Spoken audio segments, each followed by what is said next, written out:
मनसे अध्यक्ष राज ठाकरेंना शिवीगाळ करणाऱ्या रिक्षाचालकाने शेवटी कान पकडून माफी मागितली आहे।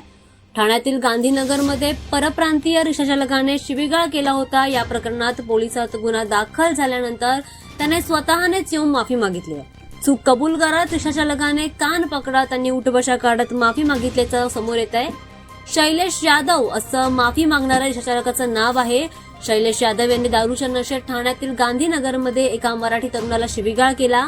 त्यानंतर रागात त्याने मनसे अध्यक्ष राज ठाकरे आणि मनसे नेते अविनाश जाधव यांच्यावरही शिवीगाळ केला। शिवीगाळ करणाऱ्या रिक्षाचालकाचा व्हिडिओ सोशल मीडियावर व्हायरल झाला। ठाण्यात फक्त भैयाचं राज्य असं म्हणत रिक्षाचालकाने राज ठाकरेंना शिवीगाळ केला होता। रिक्षाचालकाचा व्हिडिओ व्हायरल होताच शिवीगाळ करणाऱ्या शैलेश यादव आणि राकेश यादव या दोघांविरोधात पोलिसात गुन्हा दाखल करण्यात आला होता। व्हिडिओ व्हायरल झाल्यानंतर मनसैनिकांच्या हाती लागण्याआधीच रिक्षाचालकाने पोलीस स्टेशनमध्ये धाव घेतली आणि त्याने स्वतःनेच याबद्दल माफी मागितली आहे। या प्रकरणी पोलिसांनी रिक्षाचालक शैलेश यादवला अटक देखील केली आहे, तर दुसरा आरोपी राकेश यादव सध्या फरार आहे। मात्र राज ठाकरेंना शिवीगाळ करणाऱ्या रिक्षाचालकावर मनसैनिक अजूनही संतापल्याची माहिती मिळते।